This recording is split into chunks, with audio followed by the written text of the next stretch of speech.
네, 2019년 7월 12일 금요일 장 마감 방송하도록 하겠습니다. 자, 오늘은 시장이 많이 뒤집어진 상태에서의 옵션 만기일이 지나고 맞이하는 금요일입니다. 그래서 뭐 그렇게 뭐 무리한 매매를 할 것도 없었고 주말을 또 앞두고 있고 요새는 언제 어디서 어떤 뒤통수를 맞을지 몰라요. 증시가 자체가 우리나라가 지금 너무나 불편한 상황에 처해 있어요. 불안한 상황, 불편한 상황 둘 다 해당이 될 것 같습니다.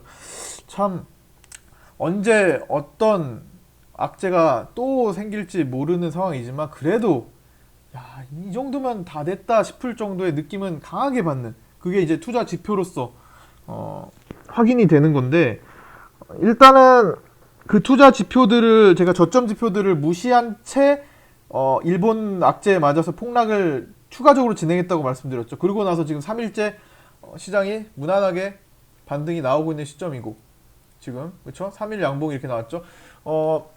아직은 이 오버페이스로 만들었던 이 두 날을 회복을 못 시켜놨어요. 이 두 날을. 그래서 그 두 날의 절반 정도는 어쨌든 원위치를 시켜놓은 건 맞습니다만 아직도 가야 될 길은 많다는 거예요. 근데 이게 수직으로 그냥 가버릴지 이렇게 그냥 수직으로 갈지 접었다가 갈지는 몰라요. 주말에 또 얘기 나올 거고 그 이후에도 지난번 12월 말에서 1월처럼 뭐 이런 흐름 만들다가 움직일 수도 있어요. 뭐 내심 빠른 게 낫겠죠. 당연히 V홀로 미국장처럼 그냥 시원하게 계속 올라가면서 이렇게 눌리고 이렇게 가는 게 낫겠죠. 그러나 우리 시장은 그렇게 호락호락하지가 않잖아요 지금. 그렇죠? 그래서 일단은 최대한 시장을 이용할 수 있는 매매를 하시는 게 좋을 것 같아요. 반대로 이 하락장에서 높이 올라갔던 종목들은 반대로 고꾸라진다는 기본적인 생각을 가지고 여기서 덤비지 마시고 가급적 물론 한두 개는 뭐 돈이 있다면 해볼 수는 있겠지만 철저히 리스크 관리를 하셔야 되고 지금 입장에서는 시장이 떨어짐에 따라 그냥 종목은 떨어질 필요가 없는데 그냥 거래 없이 밀렸던 것들이 반등이 강하게 나오다가 이렇게 천천히 나오다가 강해질 수 있는 그런 어, 시장의 상황이니까 그런 거를 오히려 공략을 하시고 그런 것들이 저 멀리 찍으러 가요 나중에.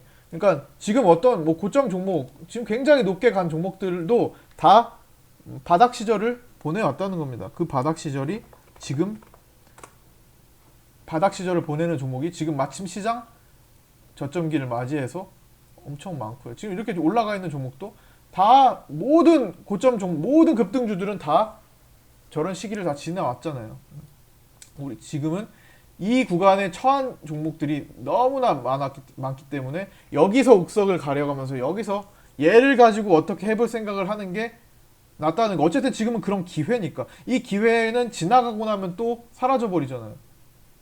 또 시장이 저 활활 타르고 또 800, 900 이렇게 올라가는 시장 오면은 기회는 없어집니다. 근데 지금은 기회를 노려볼 수 있는 시간이 어차피 오늘 상한가 가는 종목이나 오늘 급등주들은 내일도 다른 종목이 나오고 항상 매일마다 존재해요.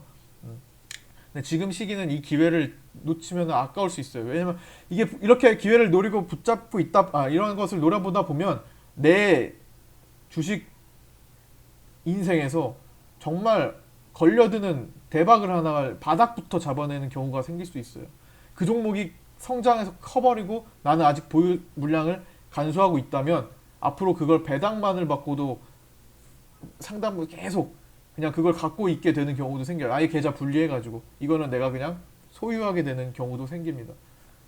예를 들어서 만약에 국일제지 뭐 배당을 주진 않는다만 뭐 주나 모르겠네 봐야죠.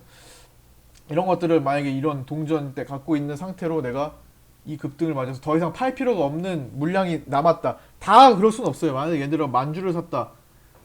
5천 주 팔고 처음에 급등 나올 때 5천 주 팔고 그 다음에 한 2천 주도 팔고 한 2, 3천 주 남았어. 그거를 앞으로 굳이 뭐 한 이렇게 오버페이스 올라가면 한 반 정도 또 팔겠죠. 어느 정도 기본 물량은 내가 계속 갖고 가볼 수 있는 그런 상황까지도 됩니다. 어차피 떨어져고 올라가봤자 나중에 계좌에서는 큰 영향이 없거든요. 거기서 주는 오히려 배당을 준다면 거기서 배당을 받아가면서 할 수도 있어요. 그러니까 그거는 정말 돈이 필요할 때마다 파는 그런 효자 종목이 될 수가 있습니다. 근데 그게 지금 널려 있다고요. 그런 종목들이 될 수 있는 것들이 널려 있습니다. 확실히 구조상으로 지금 시장 상황상으로 그런 종목들이 나중에 많이 탄생할 겁니다. 시가총액이 많이 망가져 있는 것들 나중에 주도주가 시총 높아지면서 큰 종목으로 변해요. 모든 대형주들은 다 중소형주를 겪어 왔습니다. 상장 때부터 대형주였던 거 말고. 하여튼 지금 그런 관점에서 차분히 종목을 이럴 때는 조금 종목을 분석하는데 시간을 좀 더 할애를 하는 게 나아요. 그래서 지금 저도 지금 최대한 많은 종목들을 살펴보고 공시도 보고 살펴보려고 하고 있는 거고, 얘가 지금 과연 얘 종목이 나빠서 떨어졌냐 시장이 나빠서 거래 없이 떨어졌냐, 이건 분명 결국 갈 종목이냐 아니냐를 판단해서 비중실을 준비를 하는 것이 낫습니다. 그러나 그것도 기본 반등을 본 다음에요. 10월 달에도 한번 말씀드린 적 있죠. 기본 반등 30에서 70%는 다 나온다. 10월 폭락장 이후에. 그것처럼 지금도 마찬가지입니다. 20에서 50% 반등은 최소한 나오고 나서 결정을 하시는 게 바람직할 겁니다. 그게 심리 상태에 더 도움이 돼요. 어쨌든 지금 괜히 무리하게 따라가 들어갔다가 역으로 꼬이지 마시고, 혼자 나홀로 올라갔던 것들은 반대로 꼬이기 시작하는 단계예요. 그러니까 그런 것들 주의하시고 철저히 기회를 활용하시고, 어차피 6개월만 지나도 기회가 없어질 수 있습니다. 6개월만 지나서 코스닥 750포인트 이렇게 가잖아요. 3개월, 6개월 만에도 3개월 만에도 갈 수 있잖아. 2, 3개월 만에도 갈 수 있는데 그 위치 지나면 지금의 기회는 어차피 끝나는 거예요. 그래서 지금이 진바닥이 아닐 수도 있지만, 왜냐면 모르잖아요. 아직 시장이 어떤 상황이 또 펼쳐질지. 이게 최저점일 수도 있고 더 만들 수도 있어요. 모르는 거 아니면은 저점을 높여서 만들 수도 있는 거고, 시간이 지나면 확인이 되겠죠. 그러나 계속 이 구간에서 기회를 활용하셔야 된다고요. 이것도 마찬가지예요. 이거는 일본이 추가적으로 만든 거니까 이것도 마찬가지 똑같아요. 어차피 이 구간에서. 그러니까 지금 기회를 최대한 활용을 하시려면 무리하면 안 됩니다. 어쨌든 내 계좌는 이 상태에서 어느 정도는 계좌의 저점을 형성하고 있어야 돼요. 계좌 예수금의 저점, 그래도 계좌가 꾸준히 늘 수 있는 환경보다 만약에 수익률을 했다면은 사실 조금씩 줄어드는 게 일반적인 상황이죠. 지금 이 5월에서 7월 사이는 물론 계좌는 계좌 관리를 했으면 최대 버틸 수는 있었을 겁니다. 수익 종목도 먹고 그거를 상쇄를 시켜가지고 어려운 종목 상쇄 잘 했다면 사실 계좌는 그렇게 쪼그라들지는 않아요. 지금 반등장 지금 살펴보면. 근데 사실 그렇게 계좌 관리를 하라고 말씀드려도 안 하시는 분들이 많다고 봅니다. 그래서 뭐 놓친 것도 많으실 테고. 그러니까 어쨌든 지금 그거 지나간 걸 이렇게 뭐 따지고자 하는 게 아니라, 어쨌든 시장이 어려울 땐 같이 어려운 게 맞습니다. 당연히 뭐 아무리 수익 나는 종목이 있어도 아닌 종목은 힘든 것도 사실이니까. 그래서 이 상황을 직시를 하고 여기서 어떻게 해야 될지에 대해 집중을 하자는 거예요. 지금 계좌의 저점을 7월 9일 시장 저점처럼 만들고 있어야 됩니다. 계좌. 그러니까 그게 어떤 거예요? 계좌 관리를 한다는 거죠. 먹을 것도 먹어주고 상세 잘 해주고 하면은 지금 시장에서는 그 계좌 이탈하기는 앞으로 이탈 나올 확률은 극히 낮습니다. 그러니까 뭐 놓치는 거 있으면 그런 거 개별적인 상황은 솔직히 어쩔 수 없는 거고, 잘만 따라오신다면은 일단은 지금에서 회복될 날들만 더 많이 남았을 겁니다. 그래서 일단은 항상 반복해서 말씀드리지만 급하게 먹으면 지금 이 저점 기회를 활용할 수가 없어요. 예를 들어서 하루만 보는 분들은, 제가 어제도 말씀드렸잖아요. 이날 모든 걸 다 정리를 하셔야 돼. 지금 더 높아졌는데 앞으로도 이렇게 해서 더 여기까지 올라오면은, 야 그날이 반등 첫날인데 내가 왜 거기다 대고 낼름 50% 올라올 수 있는 걸 왜 내가 3% 5%에 그렇게 목매달고 급급하게 팔았을까, 이 생각을 한다니까요. 100% 올라오는 종목이었네 바닥에서. 근데 그거 7% 올라가는 그날 첫날, 내가 왜 그때 팔았지. 그냥 가만히 들고 내가 한두 달 지금까지 왔으면은, 야 이거 계산만 해보면 얼마야? 이게 500만 원이 복구가 됐네? 500만 원이 플러스가 됐네? 이런 생각을 하실 때가 온다니까요. 그러니까 지금 절대로 역으로 꼬이지만 말고 계세요. 지금 괜히 차분히 보는 게 아니에요. 어느 정도 올라와 놓고 활발한 매매를 하시면 됩니다. 어느 정도 올라와 놓고 활발한 매매, 적어도 구름대 안에 진입만 시켜놓고도 충분해요. 그때까지는 제가 종목을 준비를 합니다. 기존에 했던 종목들, 기존에 우리가 익숙하고 많이 먹었던 종목들 다시 볼 때 됐겠죠. 그런 것들에서 기회를 또 살필 거고요. 거기에 또 변화가 있나, 그 종목에 대한 종목의 변화가 있나도 살펴보고, 상당 꽤 오래 걸리는 작업입니다. 수많은 종목이 있기 때문에 최소한 500개 정도 이상은 한번 살펴보고, 그 중에서 100개 추려가지고 좀 익숙한 종목들 더 보고 하면서 추려가는 그 시간이 흘러가면 요쯤 와 있을 거예요. 거기서 하면 돼요. 원래는 이게 일본 악재가 없었으면 원래는 진작에 그게 출발했을 수 있어요. 그게 이미 행해져 있어야 돼요. 근데 변수가 생겼잖아요. 변수는 어쩔 수 없는 거예요. 시장 변수. 그거는 뭐 국가적인 변수인데, 그렇죠? 그 다음에 최근에 이제 반도체 종목들 보시면 참 수상쩍어요. 반도체 종목들. 아니 그렇게 반도체가 지금 업황이 일본으로 인해 더 업황 안 그래도 안 좋았는데, 부품 공급, 소재 공급이 안 돼가지고 제대로 안 돼가지고, 물론 지금 러시아 쪽에서 손을 내밀었지만 어쨌든 위기잖아요. 그 반도체 위기 속에서 그 위기를 누가 사고 있을까요? 위기를 누가 사고 있을까? 아니 왜 위기라는데 대체 외국인들은 왜 이렇게 저점에서 모아가는 거야? 왜 이렇게 위기라는데 테스 같은 거 떨궈놓고 왜 외국인들은 야금야금 모아가는 걸까? 떨어뜨려 놓고 왜 저점에서 자기네들은 비중을 채우는 걸까? 개인들은 왜 반도체 위기라는 글을 보고 팔아대는 걸까? 3월 달에 그런 뉴스가 있어요. 3월 달에 반도체 경기가 꺾였대. 3월 달에 우리 반도체 경기 꺾였다고 했었잖아요. 3월 달에 27개월 만에 반도체 수출 역행했다. 마이너스 됐던 거 했잖아요. 증가율이. 그때 3월 달에 정부에서 어떤 얘기를 했었냐면은, 3월 뉴스가 있을 거예요. 좀 지금 3, 4개월이 지나가지고 근데 어디 검색하는데 보면은 다 나오겠죠. 3월 달인가 2월 달인가 4월 달인가 하여튼 반도체 경기 꺾었다 그런 뉴스 나왔을 때 무슨 내용이 있었냐면은, 정부에서 반도체가 안 팔리면 반도체를 포기하고 우리 다른 거 음식이나 팔자, 농수산품, K푸드, 그래 이쪽에 집중하자, 이쪽에 올인하자, 이런 기사를 냈었어요. 갑자기 그게 기억이 나는데, 반도체 얘기하다 보니까 그게 무슨 망언인지 모르겠습니다. 반도체 경기가 꺾였으면은 반도체를 회복시킬 방안을 모색을 하는 게 맞을 텐데, 기자가 자극적으로 썼는지 모르겠지만, 반도체가 안 팔리면, 외국에 안 팔리면, 반도체 경기가 안 좋으면 우리 농수산물, K푸드에 집중을 하자, 올인하자, 이런 말도 안 되는 게 잠깐 나왔다 들어갔어요. 그러니까 갑자기 그게 생각나네. 그래가지고, 그러니까 지금 제가 뭘 말씀드리려고 하냐면, 위기에 투자하는 것이 바로 외국인이더라고요.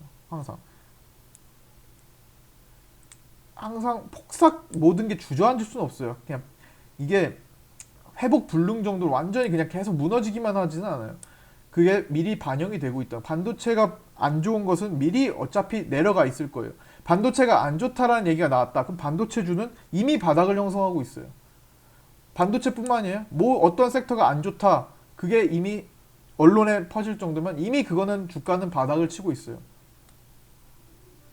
그러면 이제 경기의 경기선처럼 그 반도체 경기도 당연히 어느 정도 정점을 지나서 회복이 될 거고, 그 회복에 저점을 잡는 사람들은 늘 외국인이더라고요.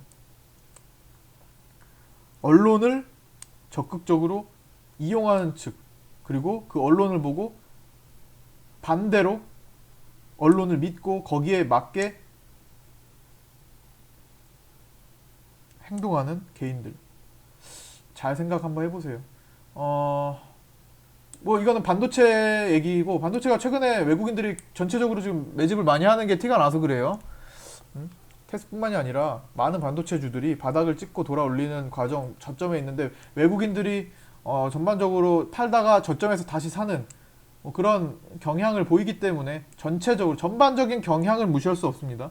특정 종목에 대한 움직임은 이 종목이 뭔가 있겠구나 이렇게 생각할 수 있는데, 전반적인 경향에 대한 것은 무시할 수가 없어요. 그리고 오전에도 말씀을 드렸지만, 오전에도 말씀을 제가 드렸지만 신문 제가 오랜 기간 동안 한국경제신문 예전에는 이제 이거하고 이제 뭐 조선일보나 매일경제신문이나 여러 개를 더 받고 주간지도 보고 막 했었는데 월간지도 보고 요새는 일단 뭐 다른 걸로 접하는 게 많으니까 일단 저는 지면 신문으로 일단 한국경제신문을 맨날 봐요. 10년 넘었습니다. 이걸 본지 15년도 15년 정도 된 것 같아요. 이걸 본지 지면으로 본지. 저는 아직도 종이 신문을 보는데 요새 종이 신문 많이 줄어들었잖아요. 왜 이거는 어쨌든 편집 과정에서 가장 중요도 순서로 내가 바빠도 중요도 순서대로 볼 수 있고 인터넷은 사실 관심도 순서대로 보통 있는 경우가 많아요. 사람들이 관심 많이 끌만한 것들, 자극적인 것들. 그런데 어쨌든 뭐 오늘 이제 아침에 나오면서 신문을 딱 들고 보니까 야, 오늘이 진짜 자극적이다. 오늘 너무 신문 자극적이다. 앞에 일면. 그래. 저 눈 뜨자마자 밤에 잠들기 직전에 미국 증시 확인하고 자고 눈 뜨자마자 미국 증시 확인해요. 그래, 그건 알고 있어. 신문은 밖에 있으니까.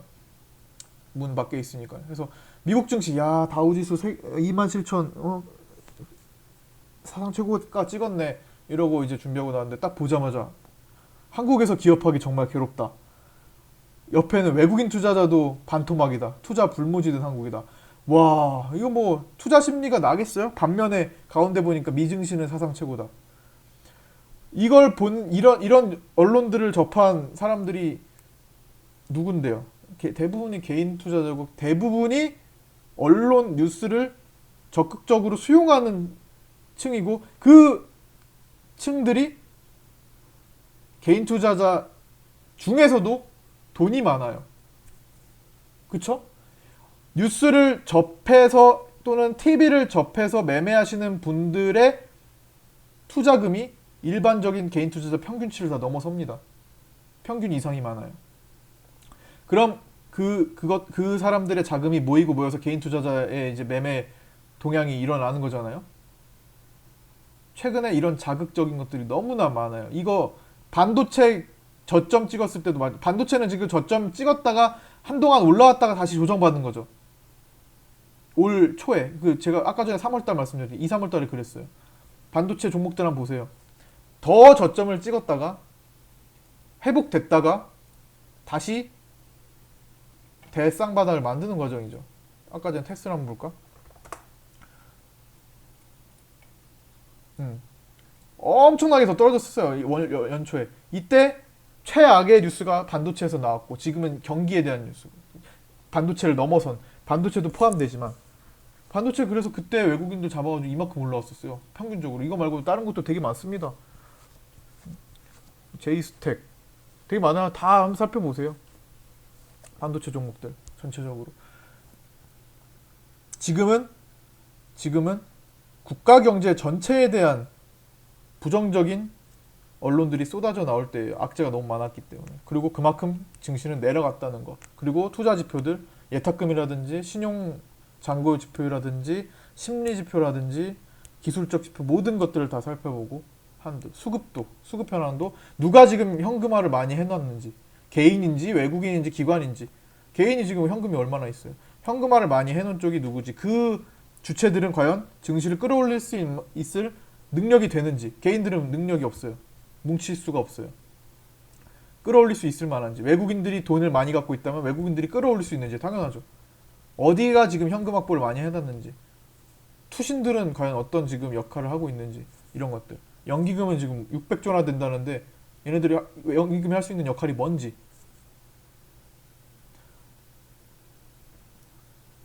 잘 생각해 볼 필요가 있을 것 같습니다. 하여튼 오늘 저는 아침에 나오면서 신문 너무 자극적이라고 생각했어요. 하지만 자극적이지만 이걸 보고 수용하는 쪽은 철저히 돈 많은 개인 투자자가 대부분이다. 우리 개인 투자자에서 가장 많은 비중을 차지할 것이다. 라고 생각을 합니다. 경기 사이클도 저점 국면 지나고 3, 4분기 때 굉장히 많이 좋아질 것 같아요. 시장은 어쨌든 천천히 올라오고 있지만 아직은 몰라요. 대북주들도 어제 잠깐 좋은 뉴스로 나왔다가 바로 미국에서 반대 뉴스 기사 나오고 또 고성에서는 무인 목선인가요? 그것도 발견됐다고 하고 북한으로 추정되는 뭐 그런 것들도 있고 불안해요. 지금 뭔가 어떻게 될지 모르겠지만 그 불안감을 타고 증시는 바닥을 잡을 겁니다. 불안감을 타면서 점점 누군가 투자가 들어올 거예요. 불안을 사는 투자자가 들어올 겁니다. 우린 반대편에 개인의 반대편에 대다수의 반대편에 대다수의 심리의 반대편에 서서 거기서 뭘 더 할 수 있을지 너무 급하게 지금 할 필요 없고 지금은 일단 차분히 올라오는데 초점을 맞추고 올라오다 보면 갑자기 바닥에서 빵빵 터트리는 종목들이 생깁니다. 물량이 살아있는 것들은. 자, 계속 반복해서 말씀드리는 것은 정말 중요하기 때문이에요. 그게 핵심이기 때문입니다. 그리고 샘코 같은 거 문자 대국민 문자 지금도 보내고 있죠. 당하지 마세요. 오늘 뭐 단기로 올라왔어요. 올라와서 좋지. 가진 사람 그 어디서부터 추천했는데요. 3만원부터 혹은 2만원 올라올 때부터 대부분 샘코를 지켜보다 못해 산 사람들은 다 여기서 있어요. 얘뿐만이 아니죠. 그 과거에 이런 종목들의 역사를 살펴보면 차라리 얘를 하한가 꽂고 그냥 나가는 게 좋다고 말씀드렸죠. 그래야 개인들이 팔 생각을 하는데 이건 팔 생각보다는 자꾸만 비중을 더 채울 기회를 준다고. 그러면 비중만 더 채워서 내 재산을 더 위험에 빠뜨려서 나중에 나가리 되는 겁니다. 차라리 뭐 GV처럼 한 방에 내릴 거여서 빨리를 이것도 솔직히 여기서 그런 역할은 안 했지만 차라리 내리 꽂아가지고 리드도 마찬가지죠. 내리 꽂아. 이것도 좀 너무 많이 내려온 상황이네. 그러니까 이런 종목들은 당하지 마세요. 나한테 행운이 와서 문자가 오는 게 아니에요. 내가 이런 대박주 문자가 오네. 나 행운 응? 이번에 삼재가 풀린다더니 참 나한테 행운이 왔구나. 전 재산 여기다가 사야겠다. 돈 빌려서 사야겠다. 이런 생각을 마침 들게 하는 종목이라니까요. 왜? 올라가는 거 보여주고 올라가는 거 보여줘야 돼. 대신에 올라가는 거 보여주고 반등하는 거 보여주고 당하지 마세요. 그리고 지금 다음 종목 EID라고 합니다. EID 하려고 합니다. 또 한번 보여주긴 하겠죠. 살짝 보여줄 수도 있어요. 보여주다가 고꾸라지는 이제 멀지 않았네요. EID가 곧 대상 표적이 되었다고 하니까 조심하시고요. 얘도 얘는 이미 끝났네. 이미 얘도 위에서 그런 얘기가 나왔는데 끝났고 반등이 나오고 있는 또 요것도 많이 금방 회복했어요. 무너지는 것 같더니 요것도 조심하셔야 됩니다. 얘도 표적이 되고 있으니까 다 과거에 다 그랬던 종목들 다 나가게 돼서 지금 다 거래 정지되고 없어진 종목도 많습니다. 자, 오늘 요 정도로 마치도록 하겠고요. 수급은 코스닥 외국인들, 투신들, 개인들, 기관만 팔고 금융투자 쪽은 조금 더 스탠바이, 조금 더 매매 미룬 것 같아요. 증권사 쪽, 금융투자 쪽은 코스피, 코스닥 오늘 모두 매도고 별로 크게 관여 안 했습니다. 조금 더 지켜보면서 외국인들 먼저 매수할 수 있도록 판을 열어주는 것 같습니다. 그래서 천천히 할 거고 수급적인 건 좀 더 시원하게 나와줘야 돼요. 개인들 매도도 좀 시원하게 나와주고 외국인들 매수 좀 강하게 잡아주고 선물도 좀 더 강하게 들어오고 1800억 샀네요. 자, 오늘 여기까지 마치도록 하겠습니다. 주말 잘 보내시고요. 월요일에 뵙도록 하겠습니다.